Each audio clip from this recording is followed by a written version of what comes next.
بسم الله الرحمن الرحيم وإلى مدين أخاهم شعيبا قال يا قوم اعبدوا الله ما لكم من إله غيره ولا تنقصوا المكيال والميزان إني أراكم بخير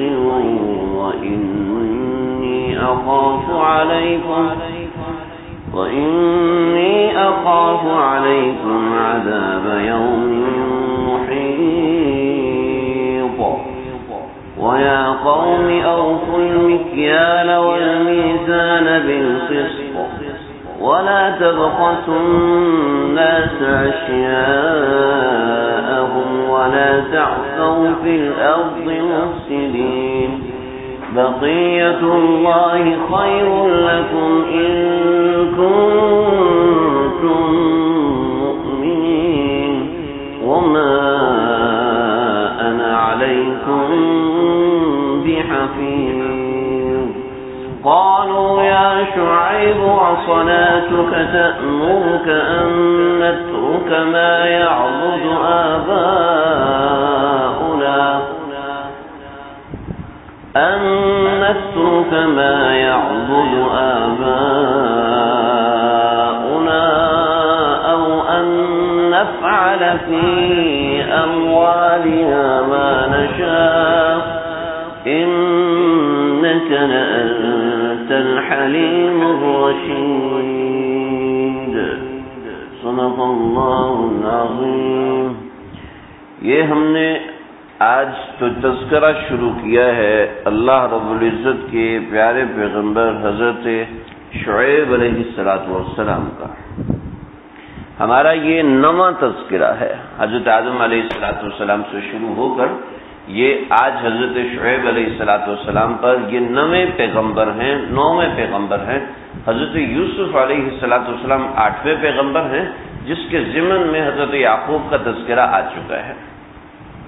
حضرت شعیب علیہ السلام کا تذکرہ بہت اہم ہے، بہت اہم ہے. آج انشاءاللہ آج ہی کے درس میں ہم اس کی تکمیل کریں گے اور اس کے اندر جو ضروری باتیں ہیں وہ ایسی ہیں جو ہر قوم کے، ہر ملت کے سمجھنے کی ہیں. یہ سورہ ہود ہے. جس طرح یہ سورہ ہود ہے ایسے ہی سورہ اعراف ہے اور ایسے ہی سورہ شعراء ہے. 3 صورتیں ہیں، ان کی ایک ترکیب ہے اللہ رب العزت نے رکھی. سورہ ہود، سورہ شعراء اور سورۃ الاعراف. سورۃ الاعراف پہلے آ گئی ہے، سورۃ الہود یہ ہے اور سورۃ الشعراء آخر میں تقریباً 19ویں پارے میں ہے. اللہ رب العزت نے ایک جو ترتیب بیان فرمائی بڑی زبردست، بڑی جاندار اور ایسی ترتیب ہے، وہی ترتیب اس سورت کے اندر ہے. اس لیے میں نے تینوں صورتوں کا ذکر کیا. اس کے علاوہ 2 اور صورتیں سورہ حجر اور سورہ عنکبوت، اس میں بھی یہی ترتیب ہے لیکن اس کے اندر پوری تفصیل کے ساتھ ہے اور ان 2 صورتوں میں تھوڑی مختصر کر کے ہے.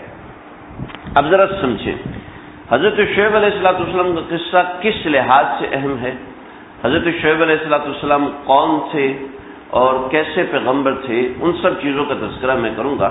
لیکن اس سے پہلے اہمیت سمجھ لیں کہ ان کے تذکرے کی اہمیت کتنی ضروری ہے آج کی نسل کو سمجھنے کی، آج کے تاجر کو سمجھنے کی، آج کے نوکری پیشہ اور آج کے ہر وہ فرد جس کا کسی مال سے تعلق ہے اس کو یہ چیز سمجھنے کی بہت زیادہ ضرورت ہے. اب سمجھیں، تھوڑا سا ہم پیچھے آ جائیں. یہ ہم چند رکوع پیچھے آئیں گے اور چند رکوع پیچھے آنے کے بعد ہمیں جو سب سے پہلے ذکر ملتا ہے وَلَقَدْ أَرْسَلْنَا نُوحًا إِلَىٰ قَوْمِهِ، ہمیں سب سے پہلے ذکر ملتا ہے حضرت نوح علیہ السلام کا. یہ 2 رکوع اس کے اندر چلے جاتے ہیں. اس کے بعد ہمیں ذکر ملتا ہے حضرت قوم عاد کا، وَإِلَىٰ عَادٍ أَخَاهُمْ هُودًا، حضرت ہود علیہ السلام کا ذکر ملتا ہے کہ جو کہ قوم عاد کی طرف مبعوث فرمائے گئے تھے. پھر اس کے بعد اگلے رکوع میں وَإِذَا ثَمُودَ أَخَاهُمْ صَالِحًا، یعنی تیسری قوم اور تیسرے نبی. سمجھ رہے، تھوڑی سی طویل بات ہے، تھوڑی توجہ سے سمجھیں گے بات سمجھ میں آئے گی. پھر اس کے بعد اگلا رکوع ہے یعنی 6واں رکوع ہے، اس کے اندر وَلَقَدْ جَاءَتْ رُسُلُنَا إِبْرَاهِيمَ بِالْبُشْرَىٰ، قالوا سلاما قال سلام فما لبث ان جاء بعجل حنيذ، اور اس کے بعد آگے قالوا لا تخف انا ارسلنا الى قوم لوط، ہمیں قوم لوط کی طرف بھیجا گیا ہے، اور قوم لوط کے یہ اعمال تھے۔ 4 قومیں ہو گئی۔ 5ویں قوم وإلى مدين أخاهم شعيبا، جس کا آج ہم نے تذکرہ پڑھا کہ مدین کی طرف حضرت شعیب علیہ السلام کو بھیجا۔ میں اس کو چونکہ آپ لوگوں کو یاد نہیں رہا ہوگا، مجھے بھی یاد نہیں، صاف سی بات ہے، ایسا یاد نہیں ہے جسے پکا رٹا ہوتا ہے نا، ویسا رٹا تو مجھے بھی نہیں، لیکن جو حفاظ ہیں ان کو سمجھ میں آ جائے گی، لیکن جو غیر حفاظ ہیں ان کو عام طور پہ سمجھ میں نہیں آئے گی۔ میں انشاءاللہ بھی سمجھاتا ہوں، گھبرانے کی ضرورت نہیں کہ پتہ نہیں کون سی کس دنیا کی باتیں کر رہے ہیں۔ میں انشاءاللہ آپ کے سامنے اس چیز کو واضح کروں گا۔ پہلے ایک سوال ذہن میں آتا ہے، قرآن مجید ایک عالمگیر کتاب ہے۔ عالمگیر کتاب کا مطلب کیا ہے؟ عالمگیر ایک لفظ ہم نے سنا ہوا ہے، اس کا مطلب یہ ہے کہ ہر قوم کے لیے، یعنی ملٹی نیشنل ہے، یعنی عالمگیر ہے، یعنی ہر قوم کے لیے، ہر وطن کے لیے، ہر شخص کے لیے ہدایت ہے۔ ٹھیک ہے، تو قرآن میں تو تذکرہ ہونا چاہیے جدید ٹیکنالوجی کا، آئی ٹیز کا، آئی ٹی سے تعلق رکھنے والی وہ تمام چیزیں جو آخر دنیا تک آئیں گی، ان چیزوں کا تذکرہ، پرانی چیزیں قرآن ذکر کر رہا ہے جی۔ اگر ہم تنقیدی نظر سے دیکھیں، جیسے کہ مستشرقین، ہم تو قرآن کو اللہ معاف فرمائے تعریفی نظر سے بھی نہیں دیکھتے۔ ہاں قرآن اچھی کتاب ہے، بس وحیت پہ پڑھی جاتی ہے۔ حضرت تھانوی رحمۃ اللہ علیہ کے پاس ایک صاحب آئے، حضرت آپ تراویح پڑھا رہے ہیں، جس دن سورہ یاسین ہوگی تو مجھے بتا دیجیے گا، کیونکہ سورہ یاسین تو مردوں پہ پڑھی جاتی ہے، اگر میں نے سن لیا تو میں مر جاؤں گا۔ جو مر رہا ہوتا ہے نا اس کے اوپر سورہ یاسین پڑھی جاتی ہے۔ تو جناب حضرت تھانوی نے فرمایا کہ وہ سورہ یاسین تو کل گزر گئی، تیسرے دن وہ بندہ مر گیا۔ ہم تو سمجھتے ہیں مردوں پہ پڑھی جاتی ہے قرآن مجید۔ قرآن مجید ایک عالمگیر، ہم قرآن مجید کو جھانک کے دیں۔ آج انشاءاللہ آپ حضرات کو اس کی ایک جھلک اپنے اعمال میں نظر آئے گی۔ میں ہر درس میں اس کو واضح کرنے کی کوشش کرتا ہوں۔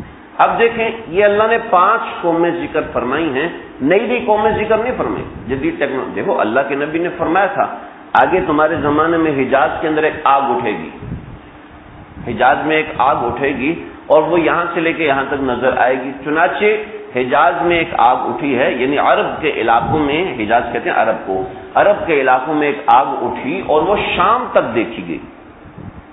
حدود حرم میں وہ آگ داخل نہیں ہوئی، حتیٰ کہ وہ پتھر جو حدود حرم کے اندر ایک حصہ ہے اور ایک حصہ باہر ہے، تو جو حصہ باہر تھا وہ اس آگ نے جلا دیا، اور جو حصہ حدود حرم کے اندر تھا اس کو اس آگ نے نہیں جلایا۔ یعنی ویسی اللہ کے نبی نے فرمایا کہ تمہارے مکہ کے اندر ایسے گھر بنیں گے جو پہاڑوں سے اونچے ہوں گے۔ تو اللہ کے نبی نے یہ چیزیں بتا دی، تو اللہ تعالیٰ بھی قرآن میں کچھ بتاتے نا جی، مستقبل کے بارے میں کچھ بتاتے۔ سوال پیدا ہوتا ہے کہ نہیں ہوتا کہ عالمگیر کتاب ہے ہر قوم کے لیے، تو امریکہ والوں کو ہم کیا نصیحت کریں گے جی، جاپان والوں کو ہم کیا نصیحت کریں گے قرآن مجید سے؟ اللہ نے ایسی 5 قوموں کا تذکرہ فرما دیا جن کے ہر احوال ہر زمانے میں پائے جائیں گے، اور آج کی قومیں ہیں ان کا انجام ہمارے سامنے نہیں ہے، اور اگر ہے بھی تو ہم نہیں بتا سکتے کس وجہ سے۔ آج زلزلہ آیا جی، سیلاب آیا جی، سونامی آ گیا، کس وجہ سے ہے ہم ابھی نہیں کچھ کہہ سکتے۔ اللہ جانتے ہیں کہ اس نے کیوں نازل فرمایا سونامی، اللہ جانتے ہیں اس نے کیوں زلزلہ نازل فرمایا، اللہ جانتے ہیں۔ لیکن پہلی جو قومیں تباہ ہوئی ہیں، اللہ نے جب ان کے واقعات سنایا اور بتایا کہ فَأَخَذْنَاهُمْ بِظُلْمِهِمْ، ہم نے ان کو پکڑا ان کے اس ظلم کی وجہ سے، ان کی اس حرکت کی وجہ سے۔ چنانچہ اللہ رب العزت نے چنیدہ 5 قومیں اور ایک بڑی قوم، 5 قوموں میں بڑی 5 بیماریاں، اور ایک قوم جس میں 70 چھوٹی چھوٹی بیماریاں، اس قوم کا تذکرہ بنی اسرائیل، اس قوم کا تذکرہ انشاءاللہ ہمارا اگلے درس سے شروع ہوگا، جو 70 بیماریوں کا ذکر ان کے ہاں آتا ہے، اور 5 بڑی بڑی بیماریاں جو کسی بھی قوم کو تباہ کرنے کے لیے ہوتی ہیں، وہ اللہ رب العزت نے ایک ترکیب سے ہمیں سنا دیے۔ ان تمام کے واقعات، کہیں تو ان کے صرف نام گنوائے اور کہیں ان کے واقعات تفصیل سے گنائے۔ آپ ذرا شروع سے آ جائیں۔ سب سے پہلے قوم نوح کا ذکر ہے۔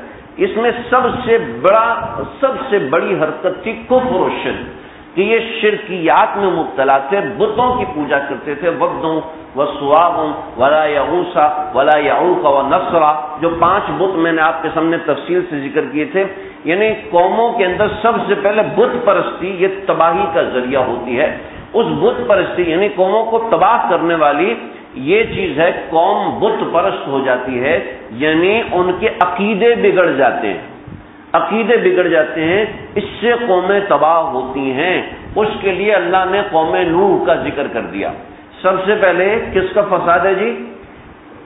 عقیدے کا فساد ہے۔ سب سے پہلا فساد عقیدے کا، بولو نا یا تھوڑا سا ایسا نہ پھر سو جاؤ تو مجھے مسئلہ ہو جائے۔ سب سے پہلے عقیدے کا فساد، ٹھیک ہے جی۔ اس کے بعد آگے جس قوم کا ذکر ہے وہ ہے قوم عاد۔ قوم عاد کا تذکرہ ہم پڑھ چکے۔ قوم عاد کے اندر اللہ رب العزت نے طاقت بہت رکھی تھی، من اشد منا قوہ، وہ کفر تو کرتے تھے لیکن ان میں بیماری تکبر کی تھی، اور تکبر طاقت کا تکبر تھا، ان میں طاقت کا تکبر تھا۔ اس وجہ سے اتنی طاقت تھی کہ درخت کو اکھاڑ کے ہاتھ سے پھینک دیتے تھے، اتنی طاقت تھی۔ آج کسی میں اتنی طاقت ہے؟ اس طاقت کے اوپر گھمنڈ کیا، یعنی طاقت کا غلط استعمال کیا، جو آج قوموں کے فساد کا ذریعہ ہے۔ پاکستان اور انڈیا میں فساد چل رہا ہے نا، اس لیے کہ اس نے طاقت کا غلط استعمال کیا۔ افغانستان امریکہ میں فساد ہوا، اس نے طاقت کا غلط استعمال کیا۔ ہر قوم کے لیے نصیحت ہے، ہر قوم کے لیے نصیحت ہے کہ جو طاقت کا غلط استعمال کرے گی اس کا انجام کیا ہوگا میں پہلے سے بتا دوں۔ جیسے قوم عاد کا انجام ہوا ہے، اللہ کہتے ہیں تمہارا بھی وہی انجام ہوگا، چاہے دیر سے ہو چاہے جلدی ہو، تمہارا وہی انجام ہوگا جو طاقت کا غلط استعمال کرتا ہے۔ پہلا کفر شرک، دوسرا کفر شرک کے ساتھ طاقت کا غلط استعمال۔ اس کے بعد آؤ قوم سمود۔ قوم سمود ٹیکنالوجی کا غلط استعمال کرتی تھی۔ ٹیکنالوجی ان کے پاس ایسی تھی کہ انہوں نے جو عمارتیں بنائی ہیں وہ عمارتیں آج بھی کھڑی ہیں، اور تم چاہے ورلڈ ٹریڈ سینٹر بنا لو گر جائے گا جی۔ اللہ کہتے ان کی ٹیکنالوجی اتنی زبردست تھی کہ انہوں نے جو عمارتیں بنائی آج تک ان کے اندر ایک دراڑ نہیں پڑی، چاہے کتنے زلزلے آئے، چاہے کتنے طوفان اور سونامی آئے، وہ عمارتیں آج بھی ویسی قائم ہیں جیسی قوم سمود نے ٹیکنالوجی استعمال کی تھی۔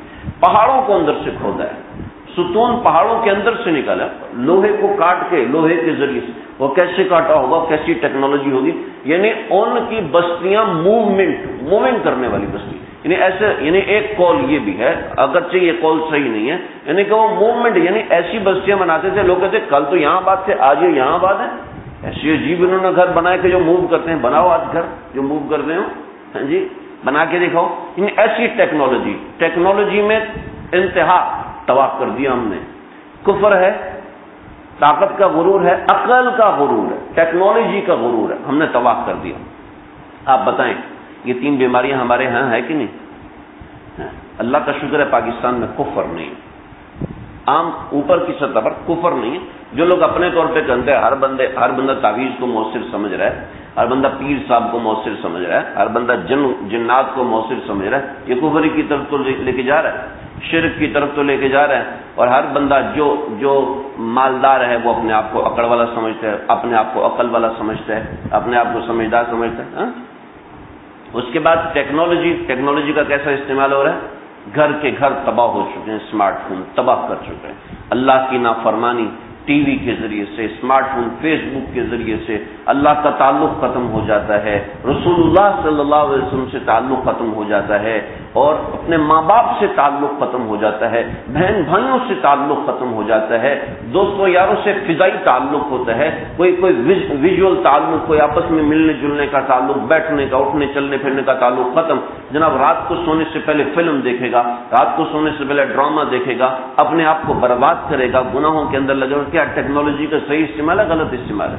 جس ٹیکنالوجی کو اللہ کے حصول کا، اللہ سے تعلق کا ذریعہ بنانا تھا، اسی کو اللہ سے کاٹنے کا ذریعہ بنا دیا۔ جو ٹیکنالوجی اللہ سے جوڑ کا ذریعہ تھی وہی ٹیکنالوجی اللہ کے توڑ کا ذریعہ جیسے قوم سمود نے بنائی ویسے ہی ہم بنا رہے ہیں۔ ہاں جی آگے چلیں، آگے قوم لوط، بے حیا قوم۔ بے حیائی ہمارے ہاں سرکاری سطح پہ بن رہی ہے۔ ہاں جی بے حیائی کو بے حیائی کہنا ہی جرم ہو گیا۔ اگر کوئی عورت بے پردہ گھر سے باہر نکلتی ہے اگر کوئی مرد عورت کو دیکھتا ہے، کوئی ننگی فلمیں دیکھتا ہے، وہ عیب ہی نہیں سمجھا جاتا اور برا ہی نہیں سمجھا جاتا، اور سمجھتے ہیں کہ یہ تو ہنر ہے، یہ تو ایک فن ہے، جو کر لے ٹھیک ہے، جو نہیں ہے کیا ہے، فحاشی عریانی. جو عورت ناچتی ہے وہ اس کی عزت ہے، جیسے قوم لوط کے اندر ہوتا تھا. چوتھا بڑا مرض کیا ہے؟ فحاشی، عیاشی. یہ چوتھا بڑا مرض ہے جو قوموں کو تباہ کر دیتا ہے. 70 چھوٹے 5 بڑے. چوتھا بڑا مرض ہے عیاشی. یہی چیز مغرب سے آ رہی ہے ہمارے پاس، یہی چیز کفار ہمیں دلا رہے ہیں، اور ہماری عورتیں چپکے ہوئے لباس پہن رہی ہیں. ہمارے مرد ان لڑکیوں کو پسند کرتے ہیں جو ایسی ہوں. بڈھا ہو گیا بڈھا، اور اس کو پسند ہے دوسری عورتیں. اپنی بیوی کو منہ نہیں لگانا دوسری عورتوں کے پیچھے. اور جی وہ اس نے نا مجھے بھائی بنایا ہوا ہے. میں نے کہا اس سے پوچھو کہ اپنی بہنوں کو کبھی فون کیا؟ میں نے تو اس کو بہن سمجھا ہوا ہے، جو تیری حقیقی بہن ہے اس کو کبھی تو نے فون کیا؟ جی وہ تو نہیں کیا کبھی. تو اس کو تو نے بہن بنایا ہوا ہے، یہ کہاں سے تیری بہن؟ یہ اتنا عام مرض ہو چکا ہے، اللہ حفاظت فرمائے. فحاشی اور عریانی اور فیس بک اور پتہ نہیں ایک دو اور ابھی ہمارے پاس فتویٰ بھی آیا تھا، کوئی ٹاک کر کے کوئی ایسے غلیظ سافٹ ویئر بن رہے ہیں، ایسی غلیظ ایپس بن رہی ہیں کہ لڑکے لڑکی آپس میں رابطے کر رہے ہیں اور غلط رابطے ہو رہے ہیں. لڑکا لڑکی آپس میں نیک نہیں ہوتے، جی میں آپ کو اللہ والا بنانا، جی آج جی میں آپ کو بناؤں اللہ والا. استغفر اللہ استغفر اللہ. حرام کاری کو فخر سے پیش کیا جاتا ہے. اپنی تصویریں فخر سے شمع کیسی اچھی لگ رہی ہوں، ویسی لگ رہی ہوں. اس طرح لڑکیاں شیئر کر رہی ہیں اپنی ڈی پی پہ تصویریں، پروفائل پہ تصویریں لگا. یہ کیا ہے؟ حرام کاری نہیں، فحاشی نہیں، عریانی نہیں. اور بھی کہتے ہیں جی چہرے کا پردہ تو قرآن میں لکھا ہوا ہی نہیں.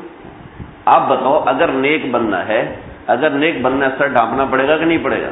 اپنی عقل کہتی ہے جی، اپنا دماغ کہتا ہے، اپنی سوچ کہتی ہے. اما عائشہ رضی اللہ تعالیٰ آج تشریف لائیں گے تو کیسے لائیں گے؟ تو قوموں کی، یہ میرا آج کا موضوع میں بیان کر چکا ہوں. تو قوموں کی تباہی کی چوتھی بڑی وجہ ہے فحاشی، جو قوموں کو تباہ کر دیتی ہے. میرے پاس ابھی وقت نہیں ہے، نہیں تو میں آپ کو بتاؤں جو میرے ساتھیوں نے بتایا ہے کہ یورپ کے اندر شادی کرنے کو بے وقوفی کہتے ہیں. جو گھوم کے ہم سے پوچھ لو، شادی کرنے کو بے وقوفی کہتے ہیں. اولڈ فیشن، گرل فرینڈ کے ساتھ رہوں تو رہوں، بس اولڈ فیشن ہے شادی کرنا. بے وقوف لوگ شادی کرتے ہیں ان کے یہاں. اور اس سے بھی بڑا بے وقوف ہوتا ہے جو بچے پیدا کرتا ہے. جی اس سے بھی بڑا بے وقوف ہوتا ہے. ابھی میرے ایک دوست نے بتایا وہاں کمپین چل رہی ہے کہ فلم بناؤ جس میں بچہ پیدا کرنے کے فوائد ہوں. کہتے فلمیں بنائی، فلاپ ہو گئی ان کی ساتھ، کہ لوگ پسند ہی نہیں کرتے کہ اولاد پیدا کرنے کا کوئی کانسیپٹ ہم سنیں.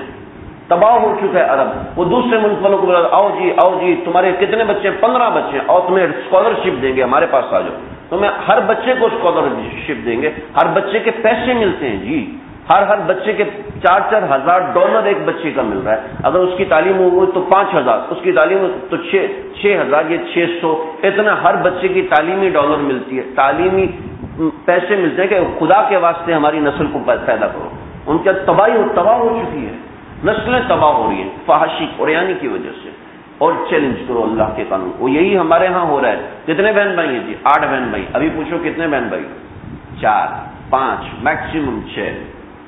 کیوں جی؟ کیا ہے ہمارے ہاں آ رہے ہیں آہستہ آہستہ نیچے 2 پہ آئے گا، پھر 1 پہ آئے گا، اور پھر وہ بھی 0 پہ آئے گا.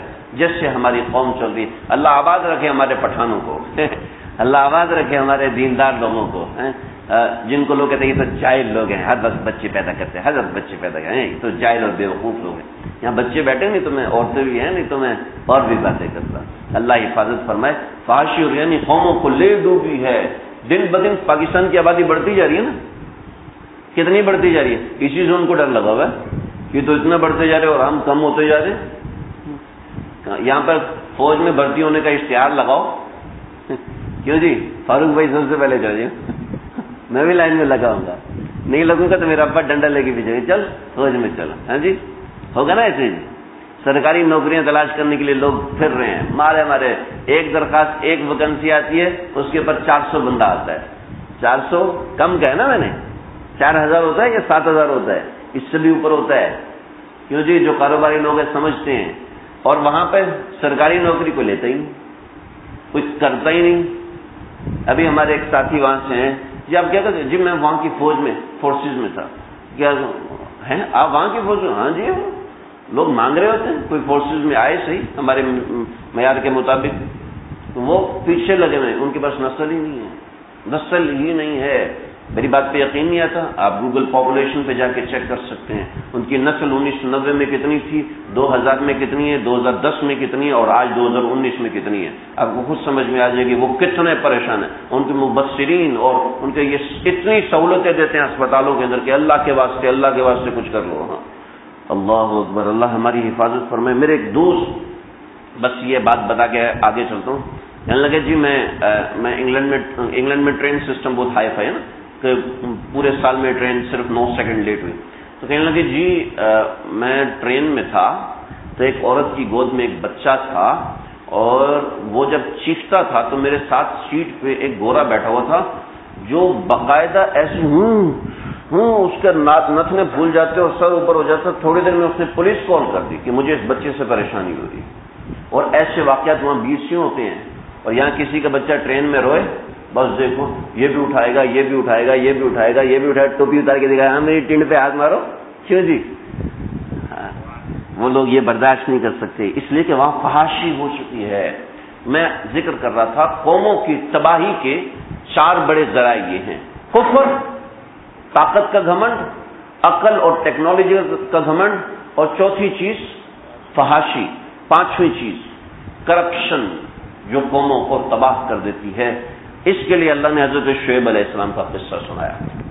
اور بھی قوموں میں آیا ہوگا، لیکن حضرت شعیب علیہ السلام کا خاص موضوع یہ تھا، یعنی اللہ نے کرپشن ختم کرنے کے لیے، بےایمانی ختم کرنے کے لیے خاص اپنے اولو العزم انبیاء میں سے ایک نبی کو بھیجا، جو کہ حضرت شعیب علیہ السلام ہیں، کہ یہ آئے ہیں اور آ کے انہوں نے صرف اس بات پہ محنت کی ہے. اور قوم نے ان کو کیا کیا جواب دی وہ میں آپ کو قرآن سے پڑھ کے سناؤں گا، اور آپ کو سمجھ میں آئے گا بالکل آج کی مارکیٹ ہے جو قوم شعیب چلاتی تھی. آپ سمجھ لیں حضرت شعیب علیہ السلام، میں کچھ ان کا بتا دوں. حضرت شعیب علیہ السلام حضرت ابراہیم علیہ السلام کی نسل میں سے ہیں. حضرت ابراہیم علیہ السلام کی 4 بیویاں تھیں، ان میں سے ایک بیوی کا نام تھا قنطورہ. قنطورہ کی اولاد میں مدین آئے، اور مدین کی 3 نسلوں کے بعد، یہ مدین کی 2 نسلوں کے بعد حضرت شعیب علیہ السلام پیدا ہوئے. حضرت شعیب علیہ السلام کو اللہ نے 2 شرف دیے. کتنے شرف جی؟ 2 شرف دیے. یہ وہ نبی ہیں کہ جن کے داماد 2 نبی بنے ہیں. 2 نبی جن کے داماد بنے ہیں. ایک آپ کو انشاءاللہ ہم آگے ذکر کریں گے. حضرت موسیٰ علیہ السلام نے مصر چھوڑا، اور مصر چھوڑ کر نکلے، اور نکل کر مدین کے علاقے میں آئے. میں انشاءاللہ حضرت موسیٰ کی ہجرت کا ذکر کروں گا تو نقشہ انشاءاللہ بنا کے دوں گا، اور میں اس میں دکھاؤں گا کہ مدین کہاں پر ہے. میں واٹس ایپ پر ساتھیوں کو وہ نقشہ بھیجا ہے کہ مدین کس جگہ پر پڑتا ہے، اور جو قوم شعیب کی وادی ہے وہ کس جگہ پہ پڑتی ہے. تو اس کے قریب میں مصر ہے، اور جو ڈیڈ سی ہے قوم لوط کا ایریا اس سے اوپر ہے، اور مصر قوم لوط سے اس طرف ہے، یعنی دائیں طرف پیچھے کر کے ہے. وہاں سے حضرت موسیٰ نکلے تھے، حضرت شعیب کے پاس آئے، اور حضرت شعیب علیہ السلام کی ایک بیٹی سے حضرت موسیٰ علیہ السلام کی شادی ہوئی. اور دوسرا نبی کریم صلی اللہ علیہ وسلم نے فرمایا کہ حضرت عیسیٰ علیہ السلام تشریف لائیں گے قیامت کے قریب، اور حضرت عیسیٰ علیہ السلام دجال کو قتل کریں گے. دجال قتل کرنے کے بعد اسلامی حکومت قائم فرمائیں گے، اور قوم شعیب یعنی حضرت شعیب کی اولاد میں سے کسی سے شادی فرمائیں گے، نکاح فرمائیں گے. یہ حضرت عیسیٰ علیہ السلام یہ دوسرے داماد ہیں حضرت شعیب علیہ السلام کی نسل کے. یہ ان کو اعزاز حاصل ہے. ایک اور اعزاز ان کو یہ حاصل ہے کہ یہ خطیب الانبیاء ہیں، یعنی انبیاء علیہ السلام میں سب جتنے انبیاء گزرے ہیں ان تمام میں یہ سب سے زیادہ فصیح اور بلیغ زبان بولنے والے ہیں. تو یہ ہیں. اور ایک اور شرف حاصل ہے کہ یہ کثیر البکا تھے، یعنی بہت رویا کرتے تھے. اللہ تعالیٰ سے رونا، اللہ تعالیٰ سے دعائیں مانگنا، اللہ سے تڑپنا، یہ بہت زیادہ تھا. اور ایک اور شرف حاصل ہے کہ یہ کثیر الصلاۃ تھے، یعنی نماز بہت کثرت سے پڑھا کرتے تھے۔ اللہ ان کی برکت سے ہمیں بھی نماز کی کثرت توفیق نصیب فرمائے۔ تقرب بالنوافل ایک بڑی اہم چیز ہوتی ہے۔ تو آپ سمجھ گئے حضرت شعیب علیہ السلام کا ذکر اتنا اہم ہے کہ فتنہ مال، جو مال کا فتنہ ہے، یہ ایک ایسی چیز ہے جو قوموں کو تباہ کر دیتا ہے، شخصیت کو تباہ کر دیتا ہے۔ فتنہ مال کیا چیز ہے سمجھیں۔ فتنہ مال ہے مال کی محبت۔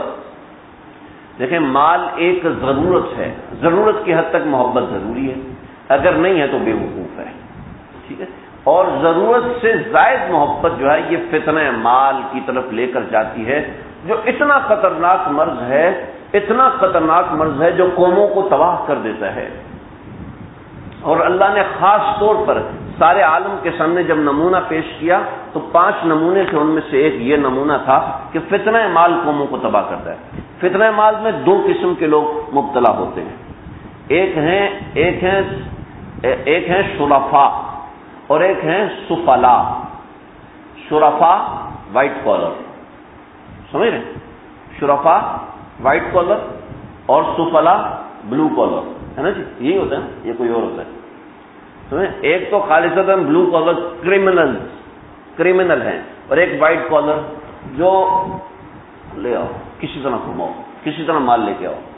وائٹ کالر میں وہ ہمارے پاکستان کا وائٹ کالر نہیں جی، وائٹ کالر میں ہر وہ شریف شخص جو مال کو کسی غلط طریقے سے ہتھیانا چاہتا ہے، اپنی ڈیوٹی پوری نہیں کرتا، وائٹ کالر ہے، اللہ کی نظر میں وائٹ کالر ہے جی، اپنا وقت ایمانداری کے ساتھ نہیں دیتا، ٹائم دیا ہوا ہے اور جناب موبائل پہ تاش کھیل رہا ہے، موبائل پہ گیم کھیل رہا ہے، ٹائم اس میں لکھا جا رہا ہے، ٹائم کاؤنٹ ہو رہا ہے، تو یہ لگا اپنے نفل پڑھنے میں، یہ بھی وائٹ کالر ہے جی، یہ بھی حب مال، حرام طریقے سے مال ضبط کر رہا ہے، کرپشن کر رہا ہے، یہ بھی تباہی مچا رہا ہے اپنی نسل میں، یہ بھی تباہی مچا رہا ہے۔ حضرت تھانوی رحمۃ اللہ علیہ نے ایک دفعہ فرمایا کہ کسی صاحب نے اپنے بچے کی پرورش بہت اچھی کی تھی، اور ایک دفعہ ایسا ہوا کہ بچے نے ایک بیر اٹھا کے کھا لیا ریڑھی سے بغیر اجازت کے، تو ماں کو پکڑا، ہاں بھائی میں نے تو بالکل حلال مال کھایا ہے، تو نے کوئی حرام مال تو نہیں کھایا؟ تو کیا ہوا؟ کہ اس نے بیر کھایا ہے ریڑھی سے اٹھا کے، تو میں نے تو ہمسائے کی بیری سے بیر توڑ کے کھاتی تھی، میرے بچے پہ اثر آیا۔ جو حرام مال کماتا ہے اور حرام مال کھاتا ہے، ہو نہیں سکتا کہ اس کی اولاد متقی پارسا بن جائے، ہو نہیں سکتا کہ وہ متقی و پارسا بن جائے حرام مال کما کے۔ ہاں یہ ہے کہ کوئی دعا لگ جائے، کوئی مجاہدہ ہو تو وہ الگ بات ہے، ورنہ حرام مال حرام طریقے سے کمایا ہو یا فی نفسی ہی حرام ہو، یہ مال تباہی کی طرف لے کے جانے والا ہے۔ سیدنا صدیق اکبر رضی اللہ تعالیٰ عنہ ایک مرتبہ بھوکے تھے، کئی دن سے بھوکے تھے، تو ملازم آیا، غلام آیا، اس کے پاس دودھ تھا، اس سے لیا، دودھ دے بس جلدی دے مجھے، دیا اور پی کے ہو سکون ہو گیا۔ کئی دن کا فاقہ تھا، کہا حضرت آپ نے سنا ہی نہیں، کہا کیا ہوا؟ کہ وہ میں نے کسی کے اوپر جادو کیا ہے، تو یہ جادو کرنے کے پیسے مجھے ملے، وہ تو نے مجھے ہلاکت قتلتا نہیں، وہ پانی لے کے آ، کئی دنوں سے نہیں کھایا تھا نا، تو گلے میں انگلی ڈالی، یوں الٹی کی، دودھ نکلا، پھر اور زیادہ پیا تھا کم نکلا، پھر اور انگلی، پھر پانی منگوا کے پانی ڈالا، پھر اس اندر انگلی ماری، اور اس سے جتنا بقیہ دودھ تھا ساری کی ساری کی قید کی۔ میں نے اپنے آقا صلی اللہ علیہ وسلم سے سنا ہے، جو جسم حرام مال سے پلتا ہے اس کے لیے جہنم کی آگ ہی بہتر ہے۔ جو ہم سے محبت کرتا ہے وہ کہہ رہا ہے جہنم کی آگ کتنی خطرناک چیز ہے کرپشن۔ دیکھیں جو وائٹ کالر ہیں وہ کس طرح کی کرپشن کرتے ہیں، وہ کہتے ہیں ناپ تول میں کمی کرتے ہیں، وہ دھوکے سے مال لے لیتے ہیں، وہ ذخیرہ کر لیتے ہیں اپنے پاس دوسرے کا کلائنٹ اپنے پاس گھما کے لے کے آتے ہیں، دوسرے کے اپنے مال کو دھوکے سے بیچتے ہیں۔ جی میں نے پتی کھولی ہے، پتی شروع کیا ہے، کون سی جی؟ ABC پتی شروع کی ہے، ABC ٹی شروع کیا۔ اب جناب کوئی پہچان، ایک بندہ بھیجا دکان پر، بھائی یہ ABC ٹی چاہیے، یہ کون سی ٹی؟ میں نہیں پتا ہی نہیں تھے ABC پاگل ہو، چلو ٹھیک ہے میں کہیں اور سے یہ لے لو یار، لپٹن لے لو، یہ لے لو فلاں، نہیں یہ نہیں، یہ لینی ہے میں نے، جناب پھر دوسرا، پھر تیسرا، پھر چوتھا، پھر 10 بندے آئے مختلف اوقات میں، اگلے دن بھی 10 کرتے. اس کے بعد کلائنٹ آئے، السلام علیکم سر میں ABCD سے بات کر رہا ہوں، آپ کو بھائی لے کے آؤ، جلدی لے کے آؤ. نہیں سر ہماری پتی مہنگی ہے، آپ بیچ دیں گے؟ نہیں بالکل بیچیں گے، ہمارے پاس 10 کلائنٹ پہلے سے لگے ہوئے ہیں، آپ لے کر آؤ. جناب آئے، اپنی پتی اس کو دی. ہم نقد پہ کیش پہ کام کرتے ہیں، وہ ادھار پہ کام نہیں کرتے. وہ کوئی مسئلہ نہیں، آپ لے کے تو آؤ. وہ لے کر آیا جناب، ریٹیلر کے پاس آ گئی پتی، جناب آپ کوئی بندہ ہی نہیں آیا، دھوکے سے مال بیچ. ہوتا ہے ایسے، بازاروں میں ہوتا ہے، بہت زیادہ ہوتا ہے. اپنی پش اینڈ پل مارکیٹنگ ہوتی ہے. جو قوم شعیب کے تاجر کرتے تھے، قوم شعیب کے تاجر یہی کرتے تھے جو آج ہمارے بازاروں میں ہو رہا ہے. ذخیرہ کر لیتے تھے، مال نہیں بیچتے. سارا آٹا لے لیا، آٹا لے کے بند کر دیا گھر میں. جب لوگوں میں فاقے ہونے لگے، جی آٹا ہے؟ جی ہے، بالکل ہے. کتنے کا؟ جی میں تو ملتا ہے 10 روپے کلو. اب بکے گا جناب کتنا؟ 150 روپے کلو. لوگ لیں گے، مجبور ہیں، پریشان ہیں، لیں گے. آپ مارکیٹ کا چکر لگاؤ، سبزی منڈی کا چکر لگاؤ، ٹھیک ہے، جوڑیہ بازار کا چکر لگاؤ، مرچ، نمک، چینی، پیٹرول، ہر چیز کے ساتھ یہی ہو رہا ہے کہ نہیں ہو رہا؟ ہر چیز کے ساتھ یہ ہو رہا ہے. میں ایمی بات نہیں کر رہا جی، میں تصدیق سے بات کر رہا ہوں. اچھا، یہ ہم اپنے پیمانے پہ کرتے ہیں، اس کو ذرا بڑے پیمانے پہ لے جاؤ. اس وقت قوم شعیب کے تاجر کون ہیں؟ قوم شعیب کی تاجر ملٹی نیشنل کمپنیاں. چھوٹی چھوٹی کمپنیوں کا دیوالیہ نکال دیا. چھوٹی کمپنیاں کام کر ہی نہیں سکتی. جیوز کا طریقہ کار ہے، بڑی کمپنی بناؤ، سب کو شریک کر لو. سب کو شریک کیا ہوتا ہے؟ شیئر ہولڈر بن رہے ہیں جناب. 50 شیئر اپنے پاس رکھے، 50 شیئر ان کو دے دیے. یہ شیئر ہولڈنگ جو مارکیٹ ہے، یہ کون ایجاد کر رہا ہے؟ یہودی ایجاد کر رہا ہے. مسلمان تو ایسے نہیں کرتا. مسلمان کی تجارت کا یہ طریقہ نہیں ہے، لیکن جائز طریقے سے ٹھیک ہے. لیکن مسلمان کی تجارت کا یہ طریقہ کثیر المنفعت ہو. جب آپ نے ریٹ لگانے ہیں تو مارکیٹ کے حساب سے ریٹ لگاؤ. ریٹیل آپ کے پاس، ہول سیل آپ کے پاس ہونا چاہیے. ہمارا سارا wholesale multinational company کے ہاتھ میں جناب. اسٹینڈرڈیبل ان کا پانی ہے، اسٹینڈرڈیبل ان کا نیسلے ہے، اسٹینڈرڈیبل ان کا سریلک ہے. ہمارے بندے بنا ہی نہیں پا رہے. کیوں؟ انہوں نے قبضہ کیا مارکیٹ کے اوپر. اور ہمارا اچھا خریدار جو اچھا بائر ہے وہ سیدھا کہتا ہے جی مجھے چاہیے تو ملٹی نیشنل کی چاہیے، نیسلے کی پروڈکٹ چاہیے، مجھے تو اس کا پانی پینا نہیں، میں تو نیسلے کا پیتا ہوں، اس کے علاوہ پیوں تو میرے پیٹ میں گڑگڑ ہونا شروع ہو جاتی. کیوں؟ انہوں نے ایسی مارکیٹ بنائی ہے کہ دوسرے کا کاروبار چل نہیں سکتا، دوسرے کا کام نہیں چل سکتا.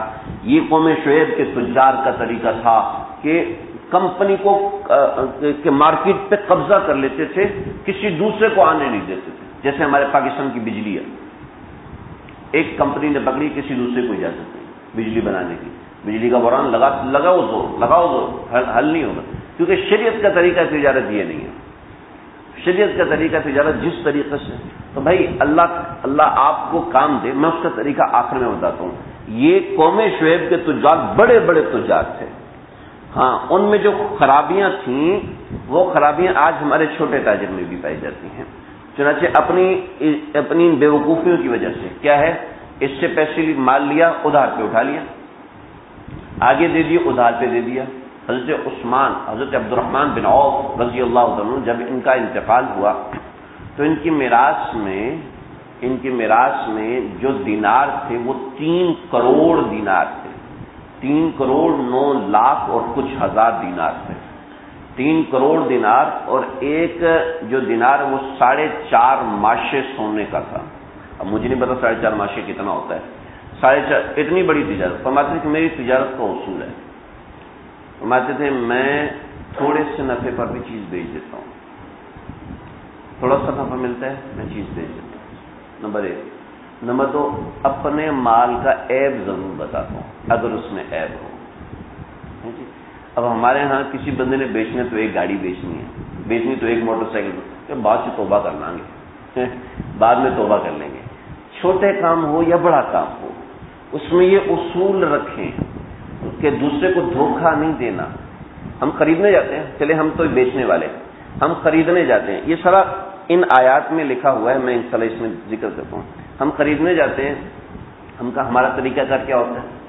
کتنے کی جی؟ 10,000 کی. 10,000 4,000 کی بھی نہیں ہے یار، 10,000. میں 4000 بولوں گی تو یہ دے گا 6000 میں، ٹھیک ہے، اور اس نے آپ کو دیکھ کے بولا 10,000 کہ یہ 4000 بولے گے تو پھر ہم اس کے اوپر بات کریں گے، ہے وہ چیز 2000 کی ہے جی، ایسے ہی ہوتا ہے۔ خود ہمیں ایک تاجر نے بتایا کہ ایک عورت مطمئن نہیں ہو رہی تھی، میں نے اس کو کپڑا دکھایا، پہلے 300 کا دکھایا، پھر 600 کا دکھایا، پھر 1500 کا دکھایا، پھر میں نے اس کو ایک کپڑا دکھایا جو کہ 200 کا تھا، لیکن میں نے اس کو بتایا یہ 4000 کی، تو اس پہ ہاں یہ کپڑا اچھا ہے۔ ہمارے چھوٹا دکاندار بھی یہ دھوکہ دے رہا ہوتا ہے، اور خریدنے والا میں بہت تیز ہوں، میں دکاندار کی واٹ لگا دیتا ہوں، دکاندار نے اس کی واٹ لگائی ہے، یہ تھوڑی دکاندار کی واٹ لگاتا ہے۔ خریدنے والا کہتے جی میں تو بہت تیز ہوں، اس کو کہ دیکھو بھائی آپ کی چیز ہوگی اتنے کی، ٹھیک ہے، میرے پاس اتنے دے سکتے تو دے دوں، اس کی چیز میں یہ کوئی گاڑی ہے، اس کی چیز کی تعریف نہ کرو، یہ ہماری تجارت کا اصول ہے، اگر اس کی چیز اچھی ہے نا اس کی تعریف کر دی وہ سر پہ چڑھ جائے گا، اس کو ہم سمجھتے ہیں عقل مندی ہے، یہ قوم شعیب کا طریقہ ہے۔ عیاری مکاری سے چیز خرید بھی لی نا تو وہ اسلامی طریقہ تجارت کے مطابق اس میں برکت نہیں آ سکتی، اگر وقتی طور پہ برکت آ بھی گئی تو اللہ کی نافرمانی ہے کہ مسلمان کو دھوکہ دے کے چیز خریدا، تو اس کو ڈرا دیا تیری چیز میں یہ عیب ہے، یہ عیب ہے، یہ عیب ہے، یہ عیب ہے، جیسے پلاٹ بیچنے والے کرتے ہیں نا۔ ہمارے استاد جی مفتی نعیم صاحب دامت برکات، میں لگے میں گھر بنا رہا تھا تو میں نے کہا میں پہلے پتہ کر لوں کتنے کا ہے، تو میں نے مارکیٹ سے آیا تو میں نے پتہ کیا تو اس نے کہا جی 1,10,00,000 1,10,00,000 کہا یار یہ تو اچھی قیمت ہے، دیکھتا ہوں میں کسی اور سے بھی سیکنڈ اوپینین کا۔ میں نے ایک بہت نیک بہت شریف، اور آپ خود سمجھ لیں نیک شریف کے ساتھ مزید کیا صفات لگ سکتی میں لگاؤں گا تو اچھا نہیں لگے گا، تو میں نے اس سے کہا تو وہ آیا میرے پاس، مفتی صاحب دروازہ پر سب ایک گھر ہے کسی کو بتانا نہیں آتا، بہت زبردست بہترین لوکیشن، یہ اتنے کمرے، یہ سب کر کے مفتی صاحب آپ کے لیے میں نے اس سے بات کی ہے کہ مفتی صاحب ہے، ہاں کوئی مسئلہ، مفتی صاحب کو ہم حضرت 1,35,00,000 کا دے رہا ہے، کسی کو بتانا نہیں آتا۔ مفتی صاحب کہنے لگے میں نے سر پکڑ لیا، وہ بندہ جو خود دے رہا ہے نا وہ 1,10,00,000 کا دے رہا ہے، اور یہ مجھے چونا لگا رہا ہے، دن میں کتنے کا لگا؟ 25، بیٹھے 25 لاکھ کا چونا۔ آپ کو تو ہنسی آ رہی ہے لیکن اندر سے دل رو رہا ہے کہ نہیں، کہ کیسی بےہودگی ہے یار، کہ داڑھی ٹوپی کے پیسے، یہ ٹوپی کے پیسے لے رہے ہیں، داڑھی کے پیسے لے، اس داڑھی کے پیسے لے، ایک کرتا شلوار قمیض کے پیسے لے رہے ہیں، اپنی ایمانداری کے پیسے لے 25 لاکھ روپے، تو اس سے بھی تو کچھ کم کروائے ہوں نا، یہ چونکہ بزنس مین ہے تو کچھ نہ، لیکن کہنا کہ میں نے اس دن دیکھا کتنا بڑا دھوکہ دے کے ہم بیچ رہے ہوتے ہیں، کیا داڑھی اور کیا ٹوپی اور کیا دینداری۔ جب یہ تجارت میں ہمارا یہ حالت تو پچھلے چاروں کاموں میں کیسے ہوں گے؟ پچھلے فحاشی میں بھی یہی ہے، اور اپنی عقل پہ بھی ناز ہے، اپنی طاقت پہ بھی ناز ہے، اللہ ہماری حفاظت فرمائے۔ تو قوم شعیب کو حضرت شعیب علیہ السلام نے ان تمام چیزوں سے روکا، وَلَا تَبْخَسُوا النَّاسَ أَشْيَاءَهُمْ، ارے لوگوں کو چیزوں کی خرید فروخت میں تنگ نہ کیا کرو۔ اب مجھے بتائیں مفتی صاحب تو اس سے بچ گئے، لیکن کتنے اس کا شکار ہوئے ہوں گے؟ کرے عمرے، کرے حج ان پیسوں سے، آپ بتاؤ اپنے دل سے بتاؤ، اگر اس طرح 50 لاکھ کا دھوکہ دے کے، میرے ایک بہت ہی غریب ساتھی کہنے لگے مجھے بڑی مشکل سے اللہ نے یہ کچھ پیسے ہدیہ ملے ہیں، تو تم کسی ایماندار آدمی کا مجھے بتاؤ۔ میں نے کہا جی ایک قاری صاحب ہیں بہت نیک ہیں، ایسی منہ سے قاری صاحب نکل گیا، بل بہت نیک آدمی ہیں اور اتنی صفات ہیں، دین کے کام میں اتنے عرصے سے لگے ہوئے ہیں، وہ کام کرتے ہیں، میں آپ کو اس سے ملواتا ہوں۔ تو میں نے ان کو ملوایا ان سے، کہنے لگے جی اتنے پیسے ہیں، تو بھائی 2,80,000 کا ہے، آپ کل آ جاؤ، اس بندے کو فوری ضرورت ہے، ہم نے دینے ہیں، میں اس میں کوئی کمیشن نہیں رکھ رہا، حالانکہ آپ نے معاملہ کروانا ہے تو اس کے اندر کمیشن طے ہونا ہے، میں اس میں کوئی کمیشن نہیں رکھ رہا۔ تو مجھے کہنے لگے فیصل بھائی آپ بھی بہت سیدھے ہو، اس نے جب مجھے بتایا تو مجھے واقعی پتہ چلا، لیکن یہی پلاٹ وہ والا بندہ مجھے 1,80,000 میں دے رہا تھا، ایک دن میں اس کی قیمت 1 لاکھ روپے ہوگی، اوپر بڑھ گئی، 280 میں کہ تمہارے لیے میں کمیشن نہیں ہوں۔ انا للہ، اتنی دھوکہ بازی، ہمارے پیسوں کو دیکھ کے اندھا ہو جاتا ہے۔ یہی وائٹ کالر ہے، اور دوسرا بلو کالر وہ تو چور ہے، ڈاکو ہے، سنیچر ہے۔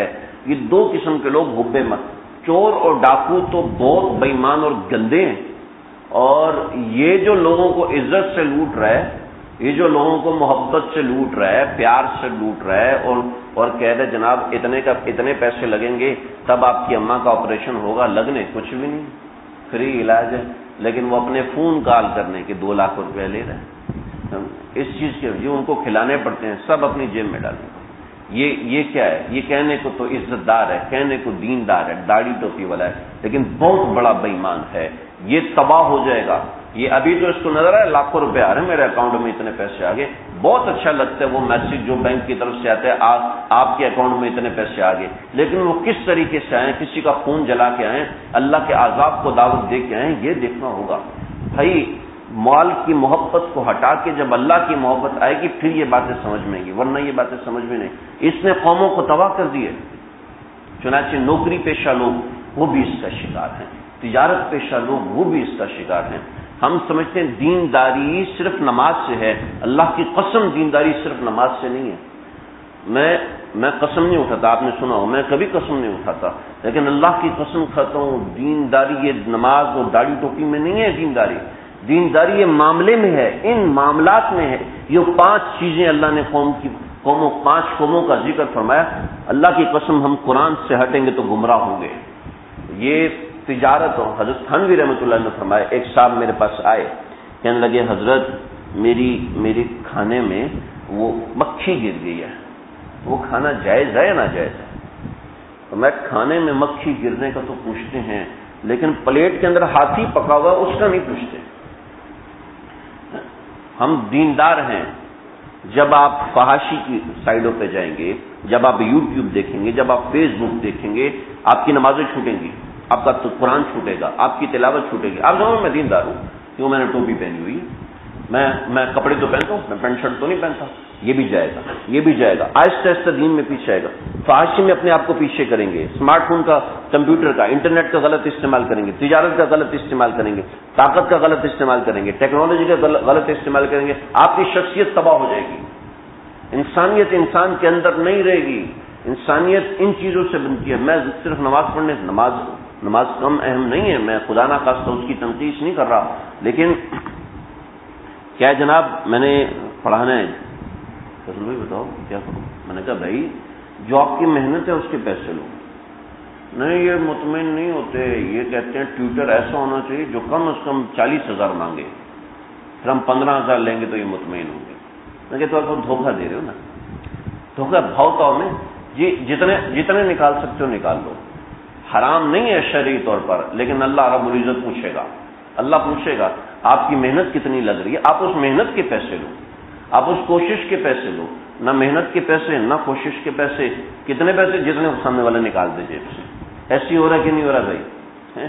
ایک چھوٹا ٹیوٹر بھی اتنے پیسے نکالتا ہے، ایک چھوٹا ٹیوٹر جتنے پیسے نکال سکو، جتنے میرے گھر کا چولہا ہے اتنے پیسے نکلواؤ، جتنے میرے گھر کا چولہا اس حساب سے پیسہ نہیں نکال سکتے، اس حساب سے پیسہ نکال سکتے ہیں جتنی آپ کی محنت ہو رہی ہے، جتنی آپ کی کوشش ہو رہی ہے، اس حساب سے پیسہ نکال سکتے ہیں۔ اللہ حفاظت فرمائے۔ ہمارے ہاں جو پے رول سسٹم ہے، اگر شرعی نقطہ نظر سے اس پے رول سسٹم کو بنایا جائے، آپ دیکھیے گا قوموں میں کتنی برکتیں آئیں گی۔ پیٹرول خود بخود کم ہوگا، گیسز خود بخود کم ہوگی۔ یہ بجلی اتنی مہنگی کیوں ہو رہی ہے؟ کیونکہ وہ اپنا چولہے کو دیکھ کے ہم سے پیسے چارج کر رہا ہے، وہ اپنی کوشش کو دیکھ کے پیسے چارج نہیں کر رہا۔ ہاں جی، اس کو فری میں ملتی ہے اور مجھ سے پیسے نکلوائے جاتے ہیں۔ اگر کوشش کے پیسے ہوتے، اگر جو جسے کہتے ہیں نا فکس ڈپازٹ، جو فکس ایکسپینسز، جو فکس ایکسپینسز کے بعد جو ویریبل ہوتا ہے اس کے بعد پیسے ہوتے تو فکس تو کم از کم اس سے لیتے نا۔ تو یہ اس کے پیسے بھی میری جیب سے جا رہے ہیں، اس کے پیسے بھی میری جیب سے جا رہے ہیں، اس کے پیسے بھی میری جیب سے جا رہے ہیں۔ کیوں؟ یہ ظلم ہے اسی وجہ سے۔ اور پھر ایسا نہ سمجھو آپ کو کسی دوسرے کے پیسے دینے پڑیں گے، پھر آپ کو بھی کسی دوسرے کے پیسے بھرنے پڑیں گے، تو وہ حرام طریقے سے دیں گے۔ اگر شرعی نقطہ نظر سے اس کو دیکھا جائے تو شریعت نے بڑے راستے کھولے ہیں۔ قوم شعیب میں یہ تباہی تھی، یہ تباہی تھی، کرپشن سرشت میں تھی، سرشت میں۔ شریعت سمجھتے ہیں یہ نہیں، ہمیں تو پڑھائی کرپشن جاتی ہے جی، کون سا کالج ہے، ہمیں خود انٹرسٹ پڑھایا گیا ہے، سود پڑھایا جاتا ہے کہ نہیں پڑھایا جاتا؟ کون سا فائنانس کا اسٹوڈنٹ ہے جو سود نہ پڑھتا ہو؟ کون سا مارکیٹنگ کا اسٹوڈنٹ ہے جس نے سود نہ پڑھا ہو؟ جی وہ اس لیے پڑھایا جاتا ہے کہ سود سے بچے۔ ہمیں تو ہمارے سر عمران شاہین نے نا جب انٹرسٹ کی قسمیں اور کمپاؤنڈ انٹرسٹ پڑھا رہے تھے، اس کا سسٹم پڑھا رہے تھے، کہنے لگے میں تمہیں اس نیت سے پڑھا رہا ہوں کہ تمہیں پتا ہو کہ تم دیکھ کے بتا سکو کہاں سود لگ رہا ہے اور کہاں سود نہیں لگ رہا، کہاں جائز منافع اور کہاں سود ہے۔ اس نیت سے پڑھائیں، ٹھیک ہے، اس نیت سے پڑھیں، بالکل ٹھیک ہے۔ ہمارے ہاں کیوں جی کون سا کالج ہے جہاں سود نہیں پڑھایا جاتا؟ کون سا فائنانس کالج ہے، کون سا مارکیٹنگ کلاس ہے جہاں سود نہیں پڑھایا جاتا؟ ہر جگہ ایچ آر میں سود پڑھایا جاتا ہے، ہر جگہ سود پڑھایا جاتا ہے جی۔ کون سا کلرک ہے جو انٹرسٹ بیس انکریز کرنا نہیں جانتا اور نہیں کرتا ہو؟ اللہ، یہی تو کرپشن ہے، یہ کرپشن ہے۔ دیکھو دو قسم کے بنیاد ہوتے ہیں، بس یہ آخری بات ہے پھر ہم آیات کہیں گے۔ تجارت کی دو بنیادیں، ایک ہے تجارتی قوانین اور دوسری تجارتی اخلاقیات۔ تجارتی قوانین اور تجارتی اخلاقیات، business law and business ethics, یہ دو چیزیں ہیں جو قرآن نے ہمیں سکھائی ہیں، حدیث نے ہمیں سکھائی ہیں۔ قانون تجارت وہ ہے کہ جس کی خلاف ورزی سے سودا کرنا فاسد ہو جاتا ہے۔ قانون تجارت کون سا ہے جی؟ وہ قانون جس کی خلاف ورزی سے سودا خراب ہو جاتا ہے، وہ سب سے پہلے شرعی قانون ہے